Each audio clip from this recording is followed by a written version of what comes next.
The dust from the stagecoach wheels had barely settled when Colette Vega stepped down onto the main street of Rawhide, Nevada, and every single person within eyeshot froze like she had pulled a gun. She carried only a worn leather satchel and wore a simple calico dress that did nothing to hide what she was. Her long black hair hung in a thick braid down her back, her skin the deep bronze of her Apache mother, her dark eyes steady and unflinching as they swept across the town that would become either her home or another place that rejected her. The year was 1878, and the West was still wild enough that a woman of mixed blood walking alone into a mining town could cause the kind of stir that ended in bloodshed. Though Colette had promised her dying father she would try to make a life here, in the town where he had once worked the silver mines before consumption took him 6 months back in Colorado.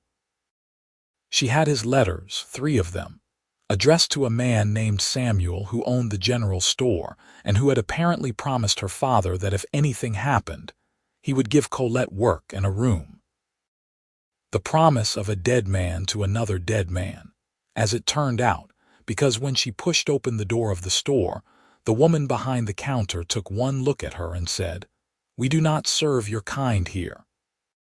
"I am looking for Samuel," Colette said, keeping her voice even though her heart hammered against her ribs.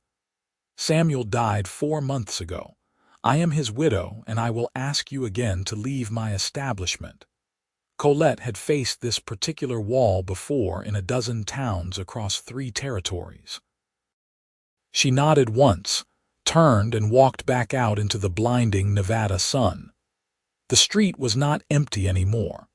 A crowd had gathered, men mostly, their faces ranging from curious to hostile. She counted maybe 30 buildings in Rawhide, most of them false-fronted and optimistic, the kind that sprang up around silver strikes and disappeared just as fast when the ore ran out.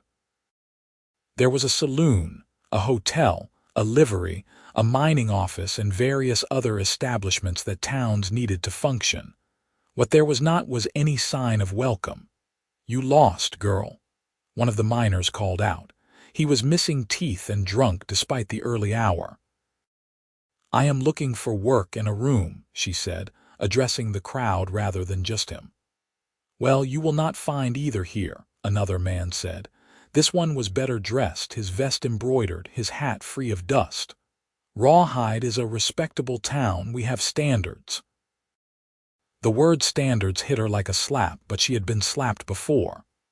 "I can cook, clean, so keep accounts. I read and write English and Spanish. I know herbs and healing." "Do not care if you can spin straw into gold," the well-dressed man said. "We do not want Apache here. We have had enough trouble with raids without inviting it into our town. I am not raiding anyone. I am asking for honest work. And I am asking you to get back on that stage before things get difficult." Colette felt the situation shifting, the crowd's energy changing from curious to something uglier. She had seen this before, too. She was calculating whether she could make it to the livery and buy a horse when a voice cut through the tension like a knife through cloth. "That is a hell of a way to treat a lady who just rode 300 miles on a stagecoach." Every head turned. The man who spoke was tall, lean in the way of men who spent their lives in the saddle, with dark blonde hair that needed cutting and eyes the color of creek water in summer. He wore dusty range clothes and a gun belt that sat easy on his hips, the kind of easy that said he knew how to use what it carried.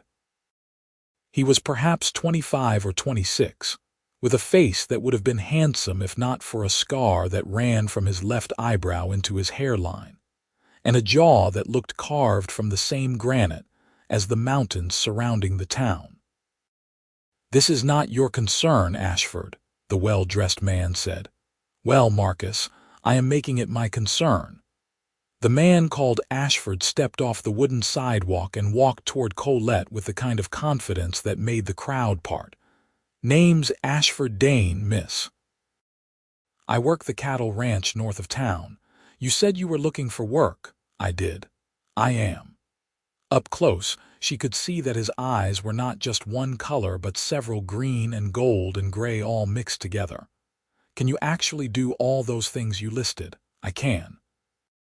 Then I expect the ranch could use someone who can cook better than burnt beans and keep the books straight. The pay is fair, room and board included, and I give you my word you will be treated with respect. The crowd erupted. Marcus, the well-dressed man, stepped forward. Ashford, you cannot be serious. You know what she is. I know she is a woman looking for honest work, and I am a man offering it. That is all that matters. The hell it is. We have a town here, a community. We have families, children. We cannot have Apache just wandering around. Ashford's expression did not change, but something in his posture did, a subtle shift that made him seem suddenly more dangerous. She is one woman with a satchel, Marcus, not a war party, and she has as much right to be here as anyone. No, she does not. The town council will back me on this.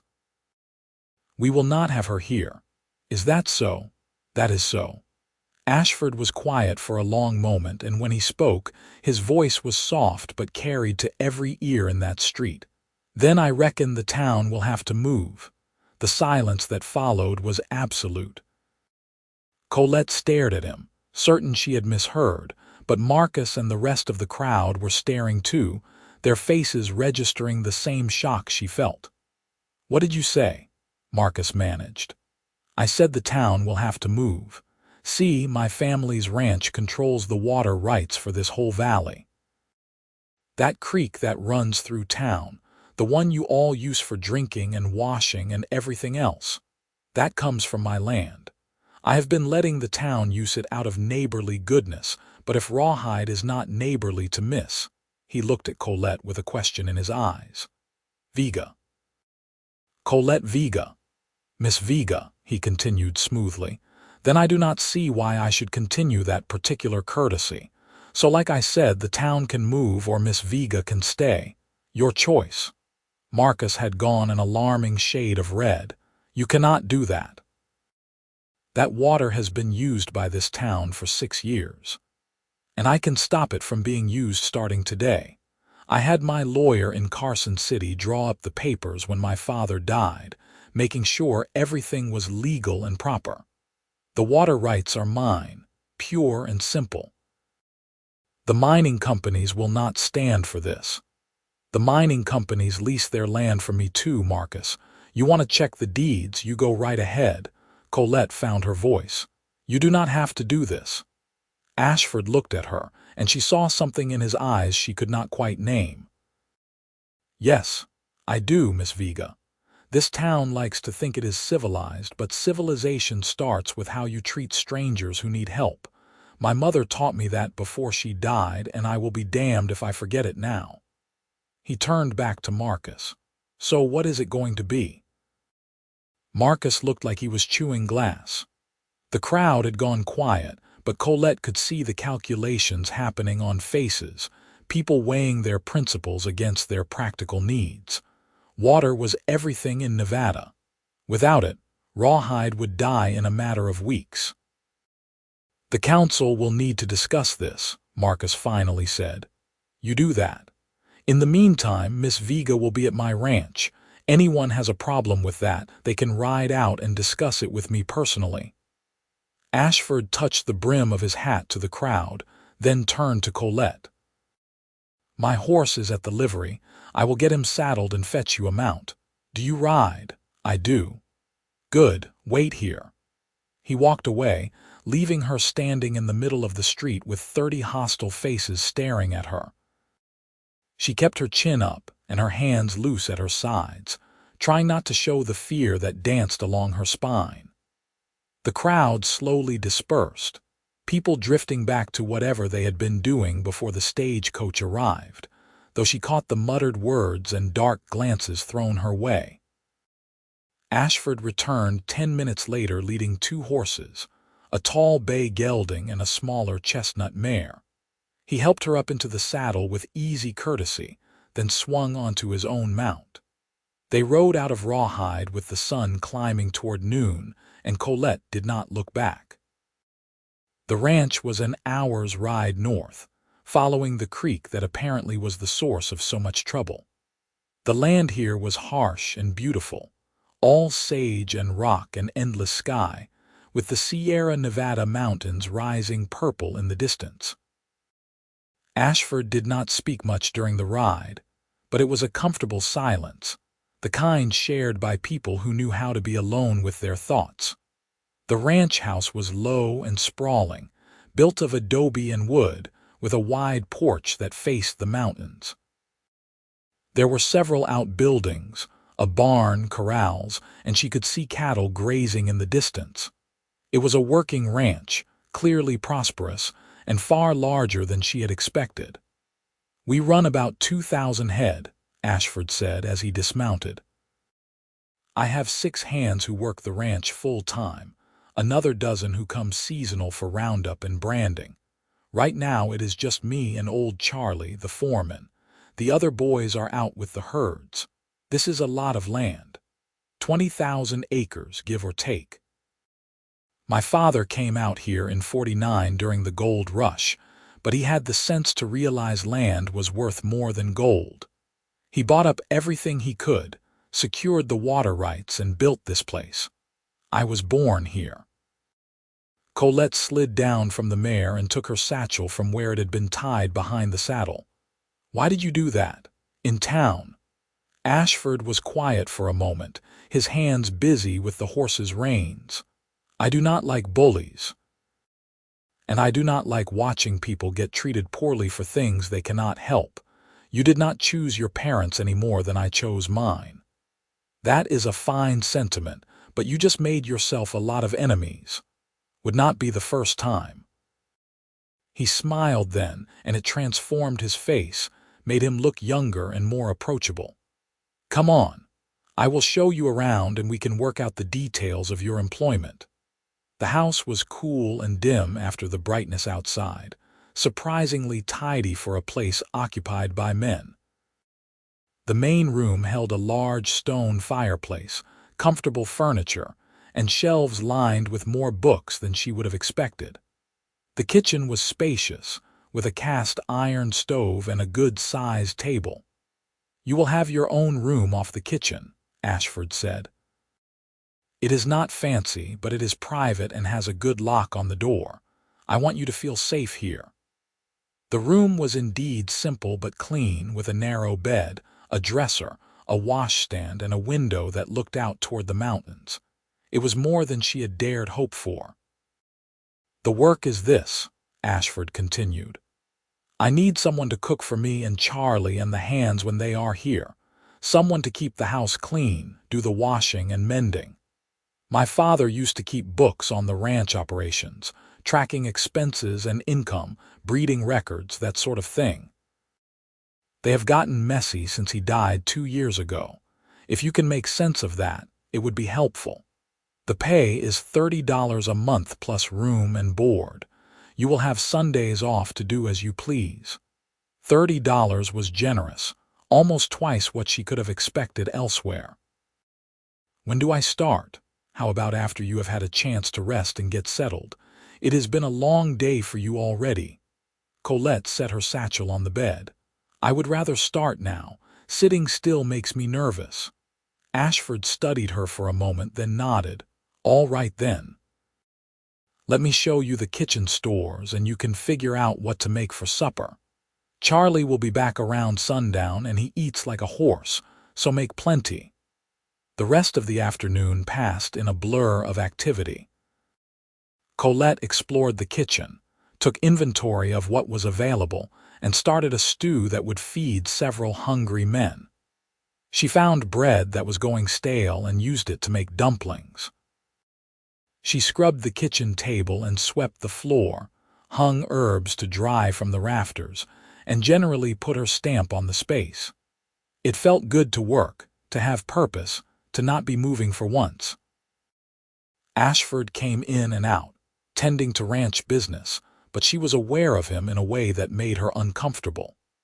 She had known handsome men before, had even been courted a few times by men who did not mind her mixed heritage. But there was something about Ashford Dane that got under her skin. Maybe it was the way he had stood up for her in town. Maybe it was the quiet confidence he carried like a second skin. Maybe it was just that he had kind eyes, and she was tired of seeing hatred. Charlie turned out to be a grizzled man in his 60s with bow legs and a face like old leather. He took one look at Colette, looked at Ashford, then shrugged and sat down at the table. "Long as she can cook better than you, I do not care if she is purple with pink spots." Supper was a quiet affair, but the stew was good, and the men ate with the appreciation of people who had been living on their own poor cooking for too long.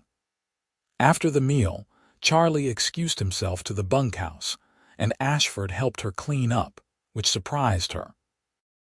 "You do not have to do that," she said as he carried dishes to the wash basin. "My mother would haunt me if I did not help in the kitchen. She was very firm about such things." "What was she like? Smart? Tough?" "She came out here from Boston, and everyone said she would not last a year, but she outlived most of them. She taught me to read and write, made sure I understood that just because we lived in the middle of nowhere did not mean we had to be uncivilized." He was quiet for a moment. "She died when I was 16, influenza." "I am sorry. My mother died when I was 12, cholera." "And your father, 6 months ago. He was a miner, worked in Colorado. He always said he would bring me here to Rawhide, said he had a friend who would help. But then he got sick." "Samuel was a good man. I am sorry his widow was not more welcoming. People are afraid of what they do not understand." Ashford dried a plate and set it on the shelf. "That does not make it right." They finished the dishes in companionable silence, and then Ashford bid her good night and headed upstairs to his room. Colette sat for a while on the porch, watching the stars come out over the mountains. The night air was cool and smelled of sage. Somewhere in the distance, a coyote called. She thought about her father, about the promises made and broken, about the strange turn her life had taken. She thought about the tall cowboy who had stood between her and a mob and threatened to move a town rather than see her turned away. She was not naive enough to think this would be easy. The town would not simply accept her because Ashford Dane said they had to. There would be trouble. She could feel it coming like a storm on the horizon. But for tonight, she had a roof over her head, a full stomach, and something she had not had in a very long time: hope. The next morning, Colette woke before dawn and started breakfast. By the time Ashford came down, she had coffee brewing, biscuits in the oven, and bacon sizzling in the pan. He stopped in the doorway, sniffing the air with an expression of pure appreciation. "If you cook like this every day, I might have to raise your pay. Wait until you taste it before making promises." Charlie arrived shortly after, and the three of them ate together as the sun rose. The conversation was mostly about ranch business, cattle that needed moving, fences that needed mending, water levels in the creek. Colette listened and learned. When the men headed out for the day's work, she set about exploring the house properly. The books on the shelves were a mix of practical volumes on ranching and animal husbandry, classic literature, and history. She found ledgers in the study, months of entries in Ashford's bold handwriting, and set about making sense of them. The ranch was profitable, she discovered, but there were expenses that seemed excessive and others that were missing entirely. She made notes, cross-referenced dates and amounts, and started building a clearer picture of the operation. She was deep in the numbers when she heard horses approaching. Looking out the window, she saw 3 men she recognized from town riding up to the house. Her stomach tightened, but she set down her pen and went to the door. Marcus, the well-dressed man from the general store, dismounted along with 2 others. "We are here to speak with Ashford Dane." He is out with the cattle. I can give him a message when he returns. We will wait. You can wait in town. I will send word when he is back. Marcus's face darkened. You do not give orders here, girl. Actually, on this ranch I do. Mr. Dane hired me to manage his household, and part of that is deciding who waits on his porch and who does not. You want to speak with him? Come back this evening around supper time. One of the other men, younger and meaner looking, spat tobacco juice near her feet. You got a lot of nerve. And you have a lot of rudeness. Now, do you have actual business here, or did you just ride an hour to harass me? Marcus stepped forward. The town council met last night. We are prepared to offer a compromise. I am listening. You can stay in Rawhide. We will not interfere. But you cannot live in town. You stay out here, you do your work, and you do not cause trouble. In return, Ashford continues to allow us access to the water. Colette felt anger rise hot in her chest. So I am allowed to exist as long as I stay hidden away where no one has to see me. It is more than you would get most places. It is less than any person deserves. The answer is no. You do not have authority to speak for Ashford Dane. Then I guess you should come back when he can speak for himself. The younger man moved toward her, his hand dropping to his gun belt, but Marcus stopped him with a gesture. We will be back this evening. You tell Ashford that this is the best offer he is going to get. If he refuses, the mining companies are prepared to fight him on the water rights. They have lawyers too. I will give him your message. They rode away in a cloud of dust, and Colette found that her hands were shaking. She went back inside and tried to focus on the ledgers, but the numbers swam before her eyes. When Ashford returned at noon to check on things, she told him about the visit. His expression went hard. Did they threaten you? Not directly, but the implication was clear enough. I am sorry. I had hoped they would have more sense. You should take their offer. I do not want to be the cause of trouble for you. Ashford poured himself coffee and sat down at the kitchen table. Colette, can I ask you something? Of course. Why did you come here? To Rawhide specifically? She sat down across from him. My father worked the mines here for 2 years before he went to Colorado. He said it was the most beautiful place he had ever seen, said the people were decent, said his friend Samuel was like a brother. When he got sick, he made me promise I would come here, make a life. He wanted better for me than moving from camp to camp, always on the edge of everything. What was your mother's people? Kairakathua Apache. She was killed in a raid when I was 12, not by soldiers, by other Apache who did not approve of her marrying a white man. My father took me and we left the territory, spent years moving around. He tried to give me a normal life, but it is hard when you do not fit anywhere. Ashford was quiet for a long moment. I understand that more than you might think. My mother was educated, refined, from a good Boston family. My father was a rough frontiersman who struck it rich on land deals. When they married, both their families disowned them. They built this place from nothing together, and they taught me that family is not about blood, it is about choice. You choose who you love, who you stand with, who you fight for. He met her eyes. I am choosing to fight for your right to be here, not because I want to cause trouble, but because it is the right thing to do. Even if it costs you everything, it will not come to that. The mining companies need my land and water more than I need their money. They will bluster and threaten, but in the end, they will back down, and the town will get used to you being here. You have a lot of faith in people. I have faith in self-interest. Fear makes people stupid for a while, but eventually common sense wins out. That evening, Marcus returned with 4 other men, all members of the town council. Ashford met them on the porch and Colette stayed in the doorway, listening. We came to discuss the situation, Marcus began. There is no situation, Ashford said calmly. I hired someone to work on my ranch. What happens on my property is my business. It becomes our business when you threaten the town's water supply." "I did not threaten anything. I simply stated a fact. The water rights are mine. If Rawhide wants to continue using that water, then Rawhide needs to treat my employee with basic human decency. We have offered a compromise. You offered segregation. That is not a compromise. That is an insult." One of the other council members, an older man with white hair, spoke up. "Ashford, your father was a founding member of this town. He would not want to see it torn apart over something like this. My father would not want to see a woman turned away because of her heritage. He would be ashamed of all of you. The mining companies are prepared to sue for access to the water. Let them. My lawyers are better. And even if they win, which they will not, that process will take years.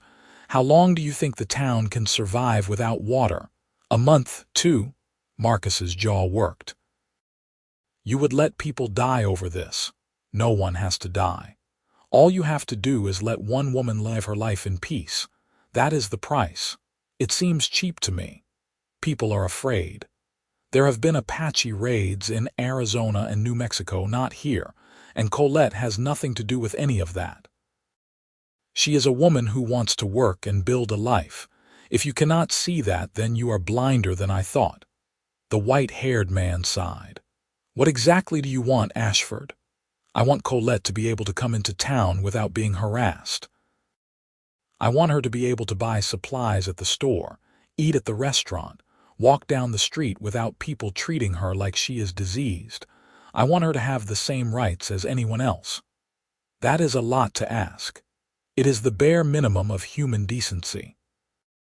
The council members looked at each other, a silent conversation happening in glances and subtle gestures. Finally, Marcus spoke.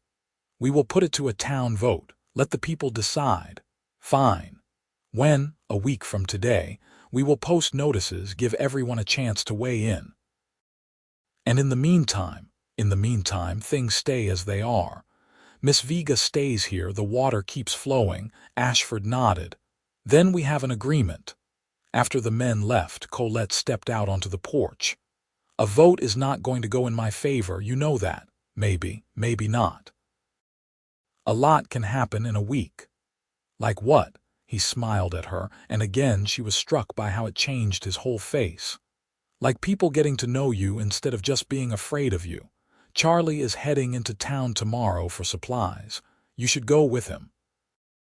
"That sounds like a terrible idea." "Probably, but hiding out here will not change anyone's mind. Let them see you are just a person. Let them see you are not a threat. And if they decide to make trouble, then I will handle it. But I do not think they will, not with Charlie there. He is mean as a snake when he wants to be, and everyone knows it." Colette wanted to argue, but part of her knew he was right. She could not hide forever. If she was going to make a life here, she needed to face the town eventually. "All right, I will go." The next morning, she dressed in her best dress, pinned her hair up carefully, and climbed up onto the wagon seat next to Charlie. The old foreman chewed tobacco and did not say much, but she appreciated his solid presence beside her. Rawhide looked different in the morning light, less hostile and more just tired. It was a working town, people going about their business, and as the wagon rolled down the main street, she saw curtains twitch and faces appear in windows. Charlie pulled up in front of the general store and helped her down. "You got your list?" he asked. She nodded, clutching the paper with the supplies Ashford needed. "Then let us get this done."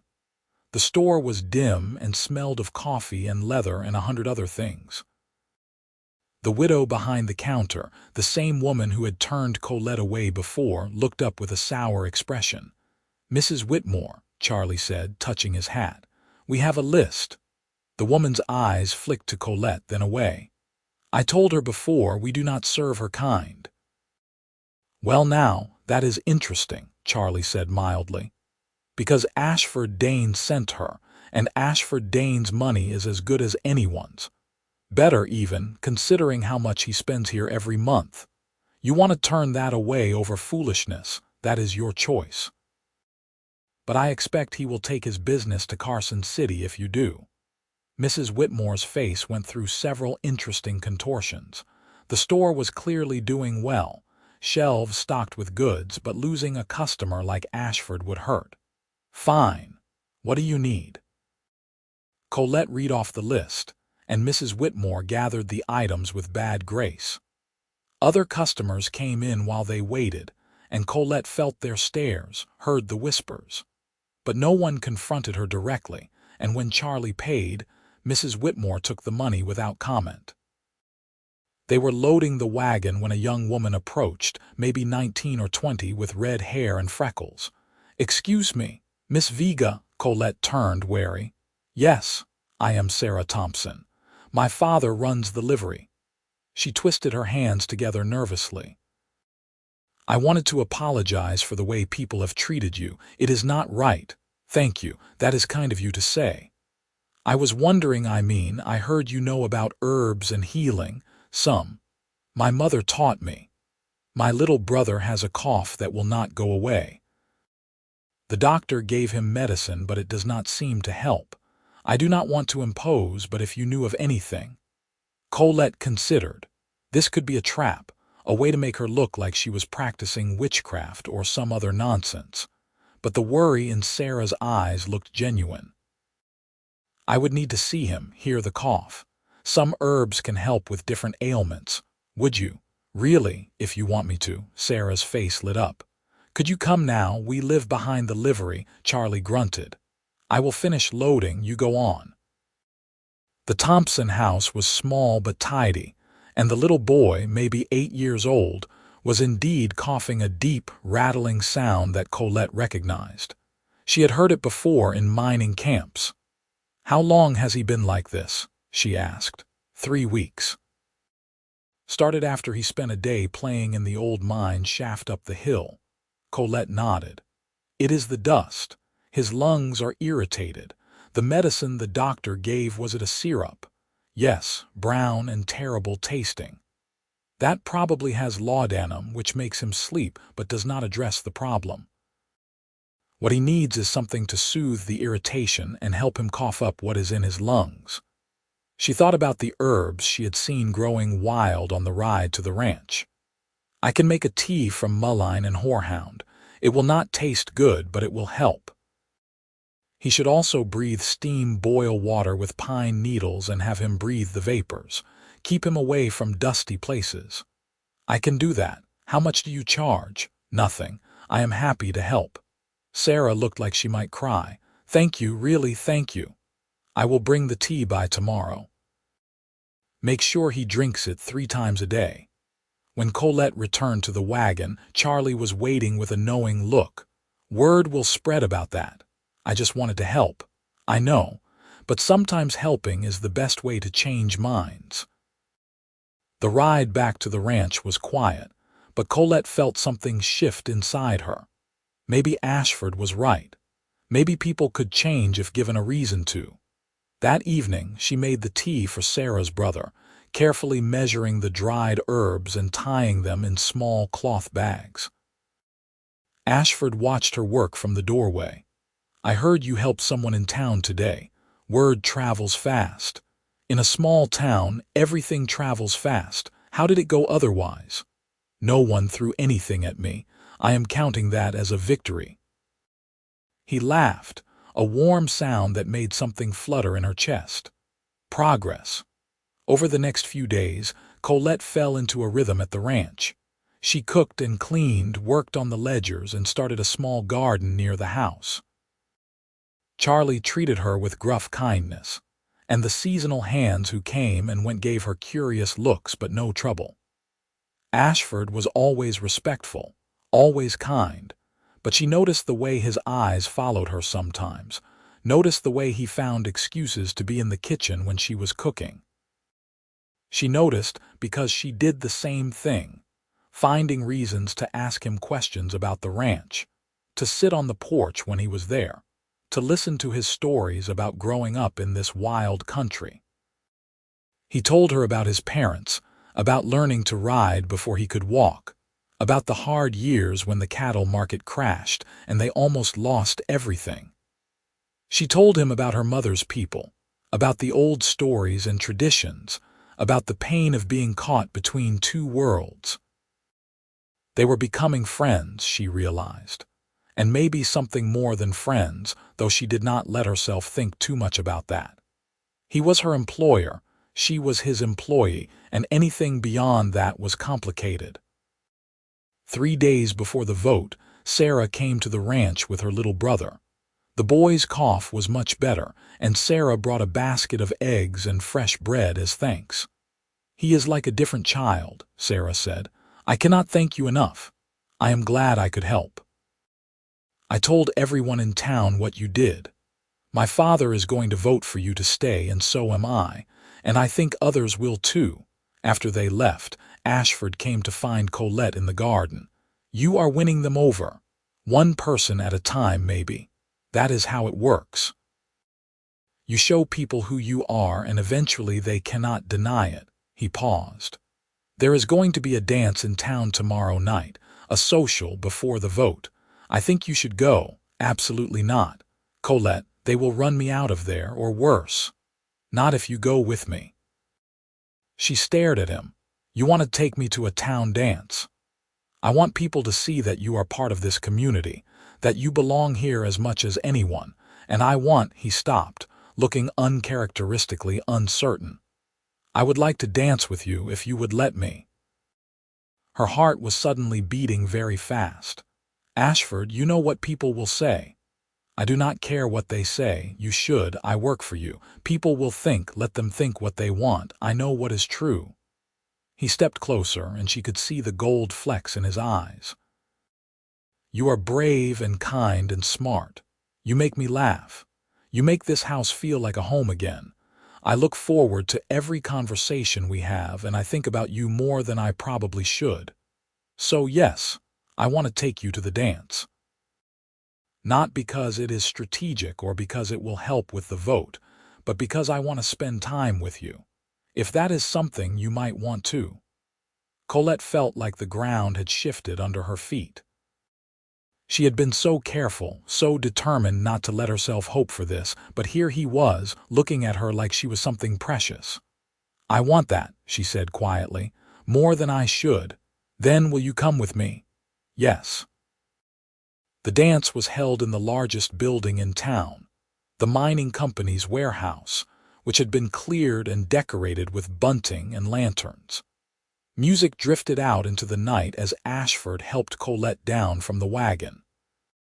She wore her only good dress, dark blue calico with white flowers, and she had spent an hour on her hair, braiding it with ribbons. The room fell silent when they walked in. Every eye turned to stare, and Colette felt her courage falter. But Ashford kept his hand on the small of her back, steady and warm, and guided her into the room. Marcus was there with his wife, a pinched-faced woman in expensive clothes. Sarah was there with her family, and she waved enthusiastically. The doctor was there, and the minister, and what seemed like half the town. "Evening, folks," Ashford said calmly, as if nothing unusual was happening. "Fine night for a dance." The music started up again, awkward at first, then gaining confidence. Ashford led Colette onto the floor as a waltz began, and she followed his lead, grateful that her father had taught her to dance years ago. "You are doing fine," Ashford murmured as they turned. "Just breathe. Everyone is staring. Let them stare. They will get tired of it eventually." He was right. After a few minutes, other couples joined them on the floor, and the attention shifted. Colette started to relax, to actually enjoy the feel of the music and the warmth of Ashford's hand on her waist. He was a good dancer, confident and smooth, and being this close to him made her head spin a little. "I am glad you came," he said. "So am I." They danced 2 more songs before Ashford led her to the refreshment table. Some people nodded to them, others looked away, but no one was openly hostile. Sarah came over with a cup of punch. You look beautiful, she said to Colette. Both of you look wonderful together. Thank you, Sarah. An older woman approached, someone Colette did not recognize. You are the one who helped the Thompson boy. I am. I have a daughter in Carson City who suffers terrible headaches. The doctors cannot seem to help. Would you know of anything? And just like that, Colette found herself surrounded by people asking questions about remedies and healing. Ashford stood nearby, looking pleased, and when the music started again, he claimed her for another dance. See, he said, you belong here. Maybe she was starting to believe it. The evening was going well until Marcus approached, his face flushed with drink. This is quite a spectacle you are putting on, Ashford. Just enjoying the dance, Marcus, like everyone else. You are making a fool of yourself, and of her. People are talking. People always talk. It does not mean I have to listen. This vote is not going to go the way you think. The mining companies have made their position clear. They do not want her here. The mining companies do not get a vote. The town does. The companies employ half the town. Where they lead, people follow. Ashford's expression hardened. Is that a threat? It is a reality. You cannot bully people into accepting something they do not want. I am not bullying anyone. I am asking people to be decent human beings. If that is too much to ask, then maybe this town does not deserve to exist. Colette touched Ashford's arm. It is all right. Let it go. But Marcus was not done. You know what she is, Dane. She is a half-breed. Her people killed settlers, burned ranches, murdered children. And you want us to welcome her like she is one of us. The room had gone quiet again. Colette felt the old shame rise up, the familiar weight of being blamed for things she had no part in. But before she could speak, Ashford stepped between her and Marcus. Her people did not do anything. She is not responsible for what others have done, any more than you are responsible for every white man who ever committed a crime. She is a person, Marcus, same as you and me, and I will not stand here and let you talk about her like she is less than that. You are blinded by her. No, I see her clearly. Maybe for the first time in my life I am seeing clearly. And what I see is a woman who has faced more hardship and prejudice than you could imagine, and she is still here, still trying, still choosing kindness. That takes more courage than you will ever have. Marcus looked like he wanted to say more, but other people were watching now, and the mood in the room had shifted. He turned and stalked away, his wife hurrying after him. Ashford turned to Colette. I am sorry. I should not have lost my temper. You defended me. No one has ever done that before. Then people have been failing you your whole life. They left the dance shortly after, riding back to the ranch under a sky full of stars. The air was cool and sweet, and Colette felt a strange mix of emotions: fear about the coming vote, warmth from Ashford's words, and something deeper that she was afraid to name. When they reached the ranch, Ashford helped her down from the wagon, but he did not let go of her hands. Colette, I need to tell you something, all right? I know this is complicated. I know you work for me, and that creates a power imbalance. I know the timing is terrible with the vote coming and everything else. But I cannot keep pretending that what I feel for you is just employer to employee, or even just friendship. He took a breath. I am falling in love with you. Maybe I have been since the moment you stepped off that stagecoach and looked at that mob like you were not afraid of anything. And I know it is too soon and too complicated, but I needed you to know. Colette felt tears prick her eyes. Ashford, you do not have to say anything. I just wanted you to know that when I defend you, when I stand up to the town, it is not just about principle. It is about you. It is about wanting a future where we can both be in it. She reached up and touched his face, feeling the roughness of stubble under her fingers. I am falling in love with you too. It terrifies me, because I have never had anything good that did not get taken away. But it is true. He pulled her close, and she went willingly, resting her head against his chest and listening to the steady beat of his heart. They stood like that for a long time, wrapped up in each other under the Nevada stars, and for a moment, the rest of the world did not matter. The next 2 days passed in a blur. Colette went about her work, but everything felt different now, charged with new meaning. Ashford was careful not to overstep, respectful of her space, but there were moments a hand brushing hers as they reached for the same thing, a smile across the kitchen table, a look that said everything words could not. The morning of the vote, Colette woke with a knot in her stomach. Ashford was already up, dressed in his best clothes, his hair neatly combed. "You do not have to come if you do not want to," he said. "I can handle this. No, I should be there. It is my life they are deciding." The town hall was packed. It seemed like every resident of Rawhide had turned out, plus people from the mining camps and outlying ranches. Colette felt the weight of their stares as she walked in with Ashford, but she kept her head high. Marcus called the meeting to order. "We are here to vote on whether Colette Vega should be allowed to remain in Rawhide and conduct business in town. Before we vote, I think we should hear from both sides. Ashford, you want to speak first." Ashford stood, and Colette's heart clenched at the sight of him, tall and steady and sure. "I do not have much to say that I have not said already. Colette Vega is a good person who deserves the same rights as anyone here. She has done nothing to earn your hatred except exist. If you vote against her, you are voting against basic human decency. That is all." Marcus nodded. "Anyone else want to speak?" To Colette's surprise, Sarah stood up. "I want to speak. 3 weeks ago, my little brother was sick with a cough that would not stop. The doctor could not help him, but Miss Vega could. She gave me herbs and told me what to do, and she did not ask for anything in return. She helped because that is who she is. I think a town that turns away someone like that is a town that has lost its way." One of the miners stood next. "I heard she fixed up old Mrs. Peterson's joint pain with some kind of salve, and she helped the blacksmith's wife with a pregnancy issue. She has been nothing but helpful." Another voice called out, "She is still Apache. What happens when her people come raiding?" "Her people are not coming raiding," Ashford said sharply. "There have been no Apache raids in Nevada in 10 years. You are using fear to justify prejudice."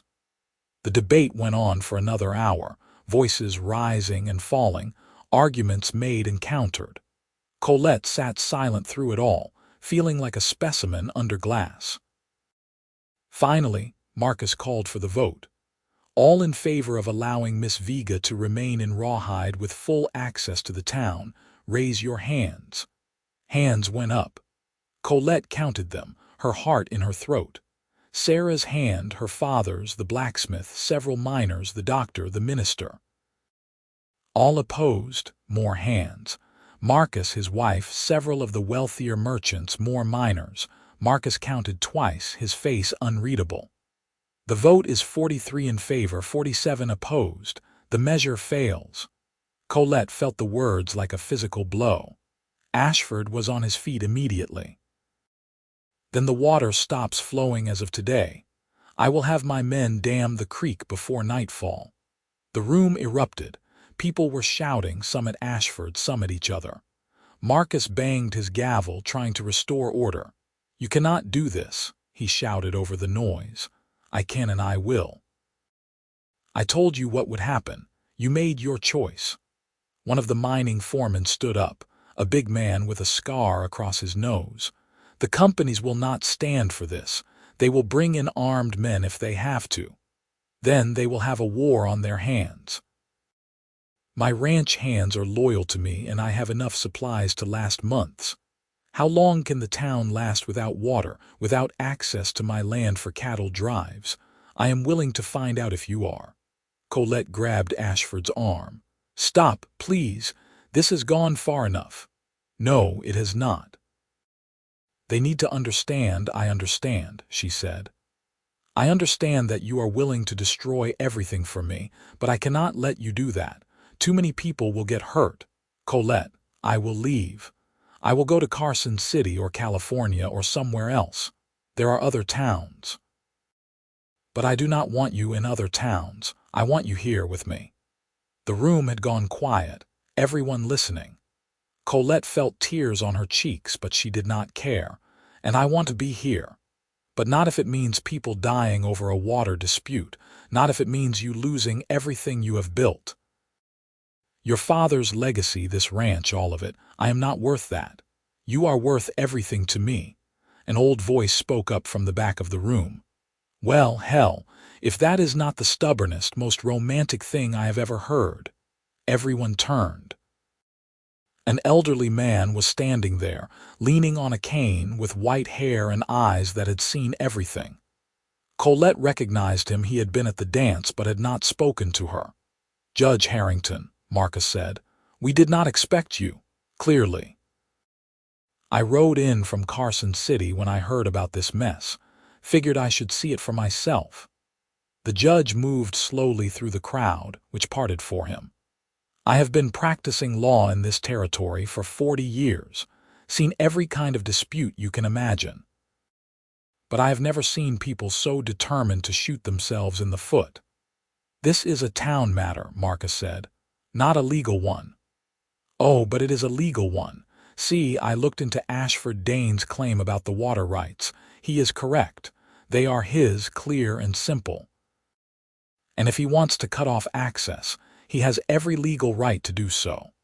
The mining companies could sue, sure, but they would lose, and it would take years. Years during which Rawhide would die of thirst. The judge looked around the room. But that is not really what this is about, is it? This is about fear. Fear of the other, fear of change, fear of having to expand your definition of who belongs. That woman's people have killed settlers, someone called out. So have white men. So have Mexicans and Chinese and every other group that has come through this territory. You want to judge everyone by the worst actions of their race, we would all be condemned. The judge fixed his gaze on Colette. Young lady, would you stand up, please? Colette stood on shaking legs. What is your full name? Colette Maria Vega. And how old are you? 22. Have you ever participated in a raid on settlers? No, sir. Have you ever committed a crime of any kind? No, sir. Have you, since arriving in Rawhide, done anything except work honestly and help people who needed it? No, sir. The judge turned back to the crowd.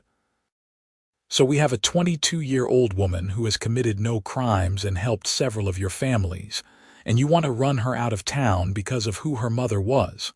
Does that about sum it up? Silence. I thought so. Well, here is what is going to happen. I am issuing a ruling from the bench. Colette Vega has every legal right to live and work in Rawhide, Nevada. Anyone who interferes with that right will be subject to prosecution. Anyone who harms her will answer to me personally, and I promise you, my reach is long and my memory is longer. As for the water rights, Mr. Dane has every right to restrict access, but I am encouraging him to show more mercy than this town has shown Miss Vega. He looked at Ashford. What do you say, son? Ashford's jaw was tight, but he nodded. If the town agrees to leave Colette alone, to let her live and work here without harassment, I will continue to allow access to the water. But if I hear of anyone giving her trouble, if anyone so much as looks at her wrong, I will shut it down so fast it will make your head spin. The judge nodded. That seems fair. All in favor of accepting these terms. This time, every hand in the room went up. Even Marcus, looking like he was swallowing glass, raised his hand. Motion carries. This matter is settled.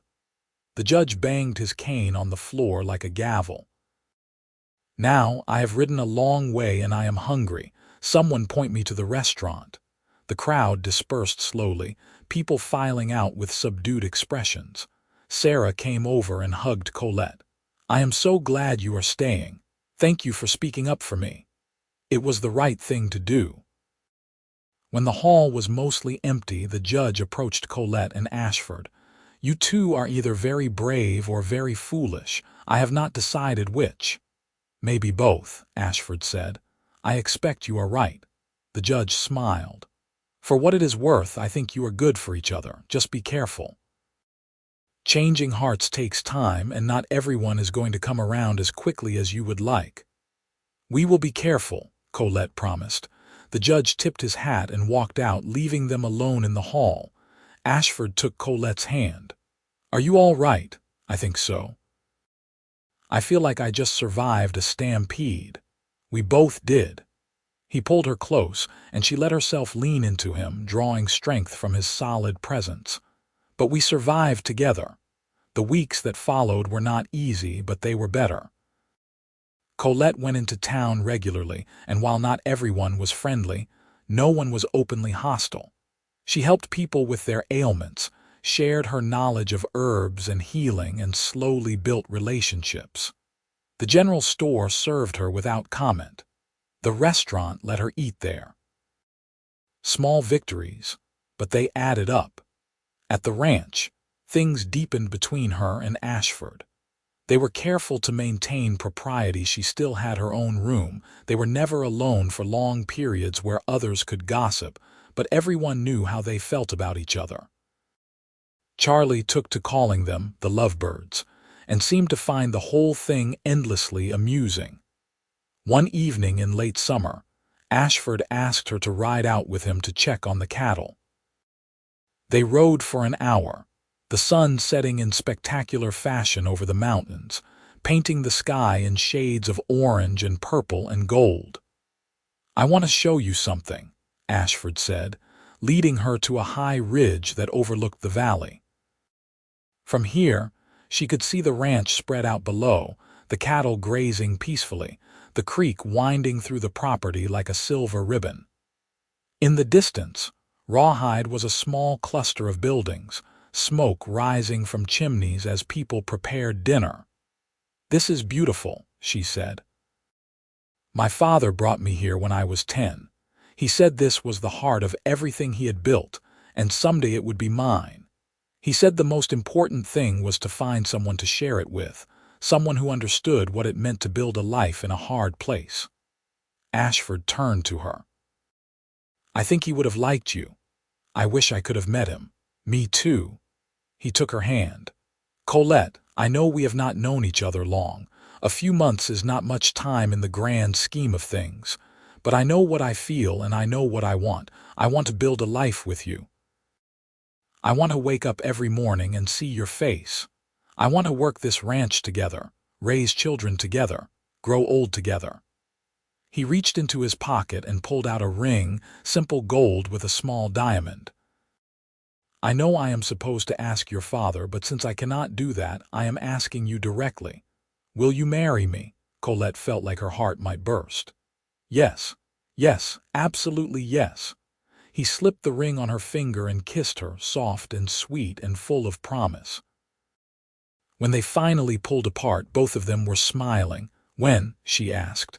"As soon as possible. Tomorrow, if you want," she laughed. "Maybe give me a little more time than that. I want a proper wedding, small but proper." "Whatever you want. As long as at the end of it you are my wife." They rode back to the ranch holding hands, and when they told Charlie, the old foreman actually whooped with joy and insisted on breaking out a bottle of whiskey to celebrate.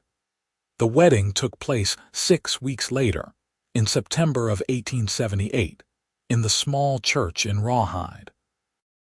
Sarah was Colette's maid of honor, and Charlie stood up with Ashford. The church was packed, apparently. The whole town wanted to see the union of the cowboy and the Apache woman, the couple who had nearly torn Rawhide apart and then brought it back together. Colette wore a dress she had sewn herself, white lace with blue embroidery and flowers in her hair. Ashford wore his best suit and looked so handsome she could barely breathe.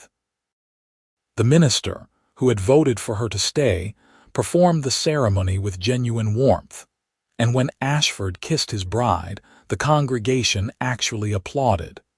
The reception was held at the ranch, with tables set up outside and food enough to feed an army.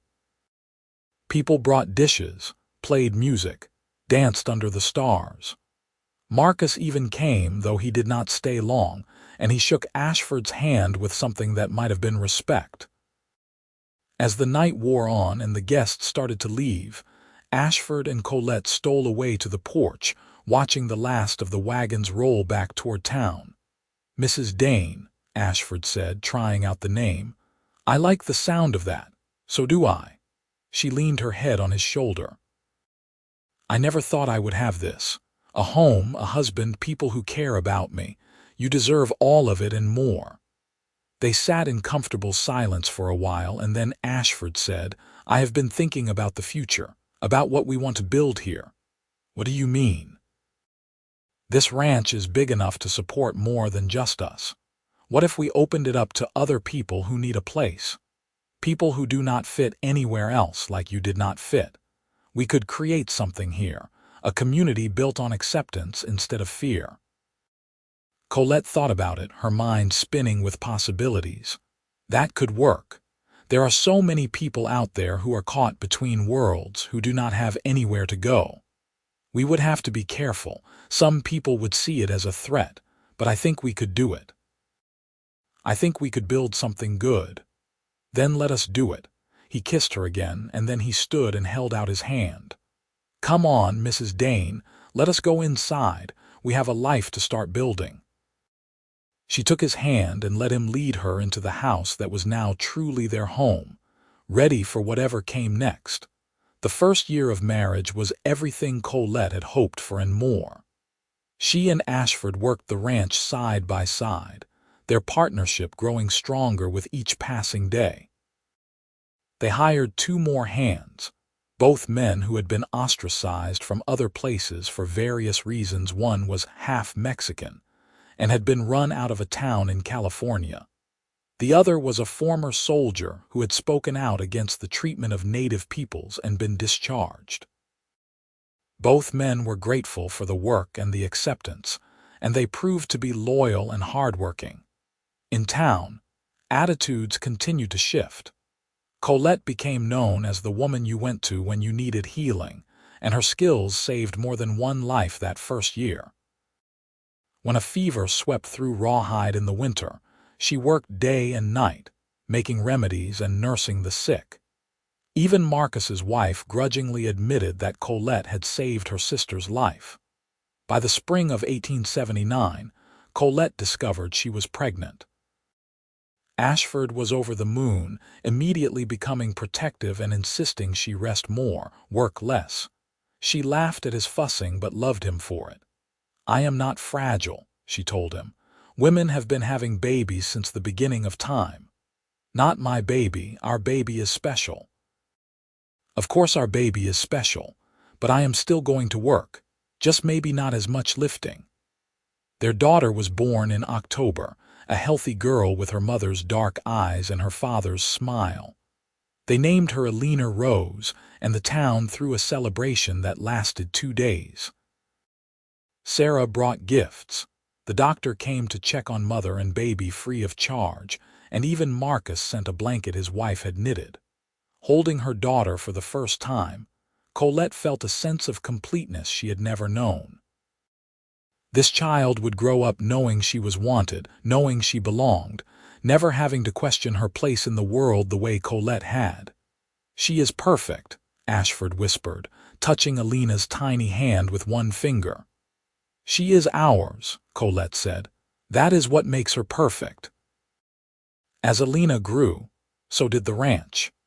Ashford and Colette did indeed open their home to others who needed refuge.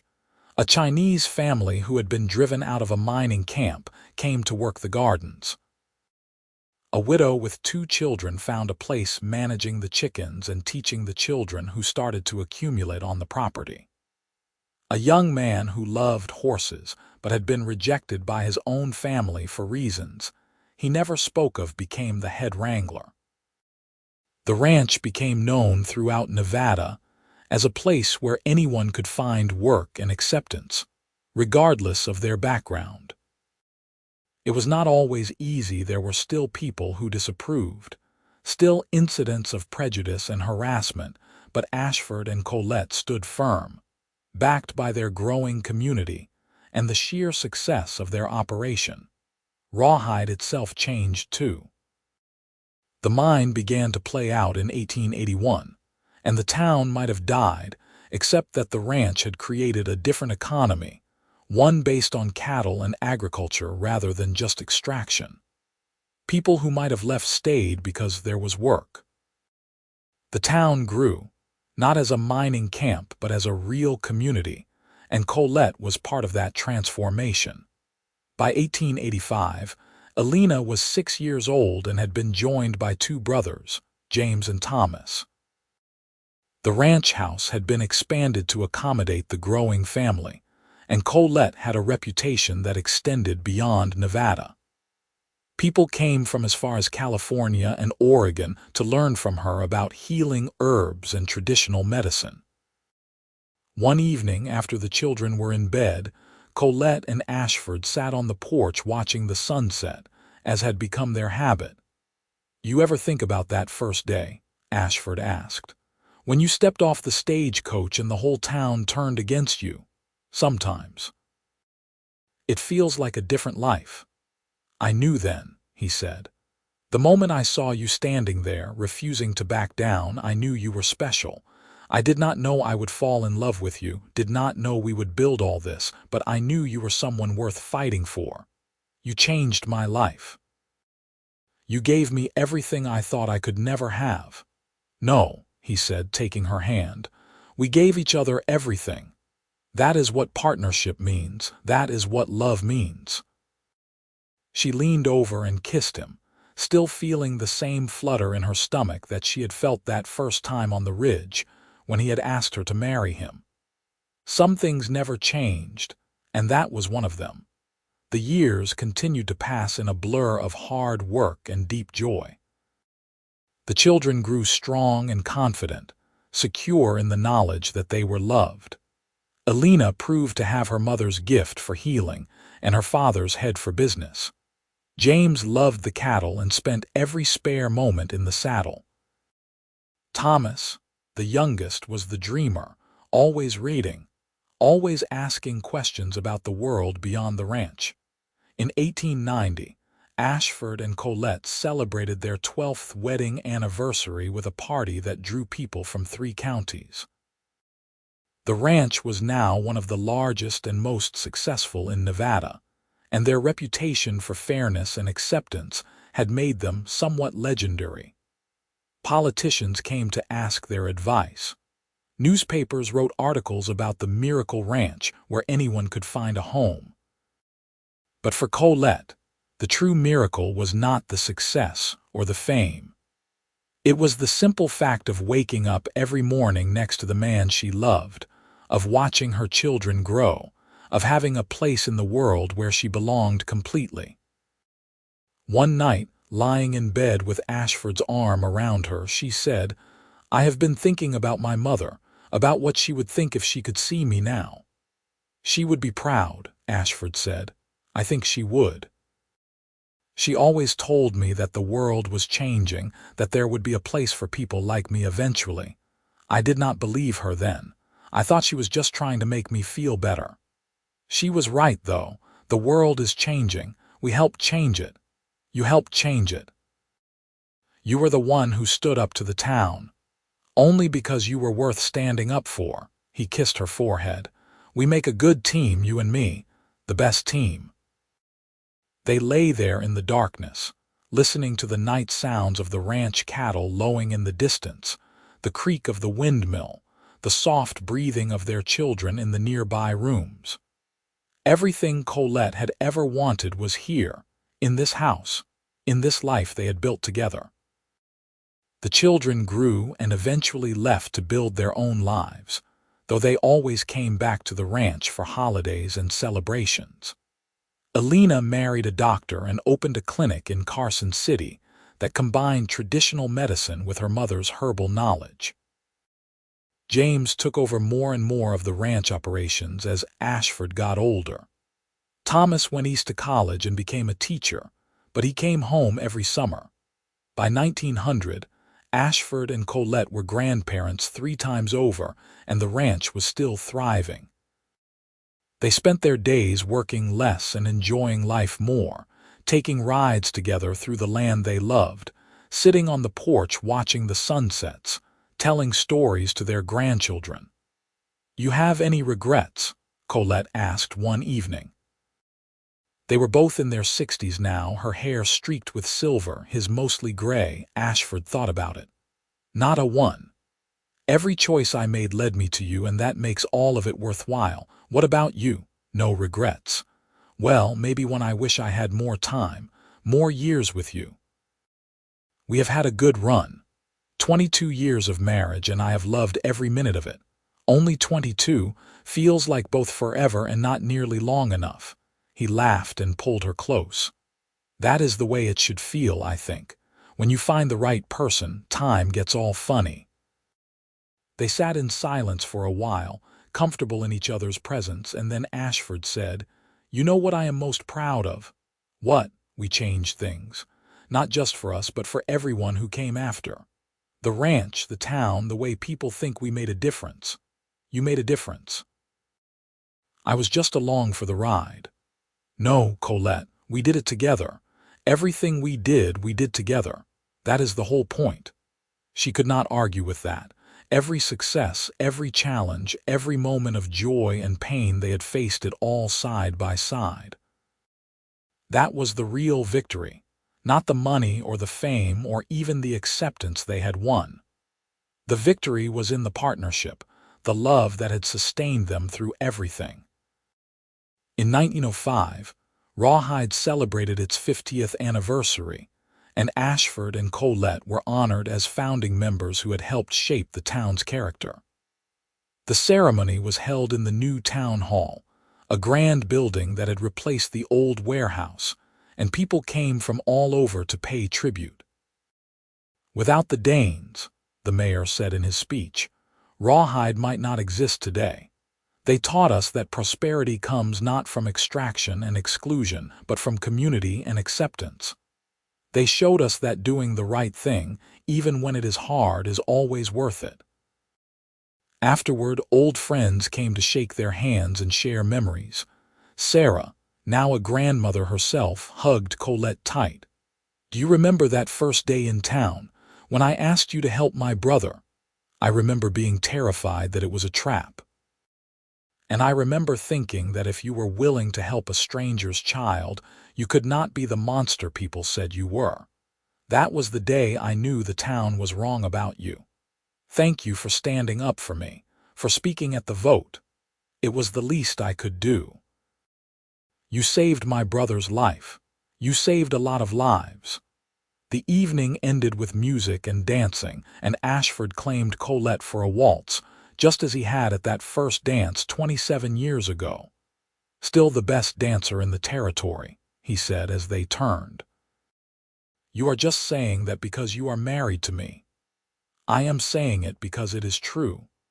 They danced until the music stopped, and then they stood together in the middle of the floor, surrounded by friends and family, exactly where they belonged. The next decade passed more quietly. Ashford's health began to decline, his body finally showing the wear of a lifetime of hard work. Colette cared for him with the same dedication she had shown to everyone she had ever healed, but she knew there were some things even her knowledge could not fix. One spring morning in 1915, Ashford did not wake up. He passed peacefully in his sleep, with Colette beside him, his hand in hers. He was 72 years old, and he had lived a full and meaningful life. The funeral drew people from across the state. Newspapers wrote tributes to the man who had stood up to a town for the woman he loved, who had built an empire on principles of fairness and acceptance. But Colette barely noticed any of it. She felt like half of herself had been torn away, and she did not know how to exist without him. In the weeks after, she moved through the house like a ghost, unable to settle, unable to find peace. Alina came to stay with her, and her grandchildren tried to cheer her up, but nothing helped. The world felt dimmed, all the color drained out. One evening, she went out to the ridge where Ashford had proposed, the place that overlooked the whole valley. She sat there as the sun set, remembering everything: their first meeting, their first dance, their first kiss, the birth of their children, the 1,000 small moments that had made up their life together. "I do not know how to do this without you," she said to the empty air, tears streaming down her face. "I do not know how to be me without you." And then, as clear as if he were standing beside her, she heard his voice in her mind. "You are not without me. I am in everything we built together. Every person we helped, every life we changed, every moment of love we shared, it all continues. You continue." She sat there until the stars came out, and when she finally stood to go back to the house, she felt something shift inside her. The grief did not disappear, it would never disappear, but it became something she could carry. She could continue. She would continue because that was what he would want, and because their work was not done. Colette lived another 10 years, dying peacefully in her sleep at the age of 87. In that time, she saw the ranch continue to thrive under James's management. She saw Alina's clinic expand to serve thousands. She saw Thomas publish books that changed the way people thought about education and integration. She saw her grandchildren marry and have children of their own, a whole new generation growing up in the world she and Ashford had helped create. The day before she died, surrounded by her children and grandchildren, Colette told them stories of the early days, of the cowboy who had threatened to move a town rather than see her turned away, of the love that had sustained them through everything. "That is the most important thing," she told them, her voice weak but clear. "Love is what changes the world. Not money, not power, not even justice, though all those things matter. But love is what gives us the courage to stand up, to fight, to keep going when everything seems impossible. Your grandfather taught me that, and I am teaching you. Never forget it." They promised they would not, and she closed her eyes, content. When she opened them again, she was young once more, standing on a dusty street in Rawhide, Nevada. And Ashford was walking toward her with that smile that made her heart flutter. He took her hand, and together they walked into the light, into whatever came next, still together as they had always been. Back in the physical world, her family laid her to rest beside Ashford on the ridge they had both loved, overlooking the valley that was their legacy. The ranch continued for generations, always staying true to the principles its founders had established. The town of Rawhide grew and prospered, and the story of Colette Vega and Ashford Dane became legend, passed down through the years as an example of what courage and love could accomplish. On summer evenings, when the light hit the valley just right, ranchers swore they could see 2 figures on the ridge, holding hands and watching over the land they had built together. And whether it was real or just wishful thinking, it did not really matter. Because the love they had shared, the life they had built, the changes they had made, those things were absolutely real, and they endured long after the people themselves had passed into memory.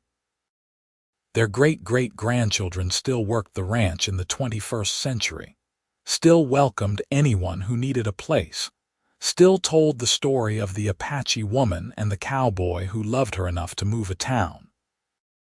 And in that telling, in that remembering, Colette and Ashford lived on, proof that love could indeed change the world, one brave choice at a time.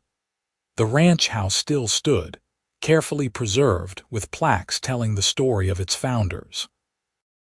The ridge was a historical site, visited by thousands each year who wanted to see where the famous proposal had taken place. And in the town of Rawhide, now a thriving small city, There was a statue in the town square, two figures standing hand in hand, facing the future together.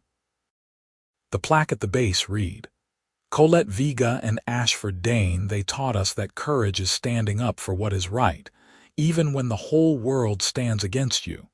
They taught us that love is stronger than fear. They taught us that we all belong." And in the end, that was the greatest legacy of all, not the land or the money or the fame, but the simple truth that every person deserves dignity, respect, and a place to call home. That was what Colette and Ashford had fought for, what they had built, what they had lived and died believing. And in a world that still struggled with those same questions, their story remained as relevant and powerful as it had been that day in 1878, when a woman stepped off a stagecoach and a cowboy decided she was worth fighting for.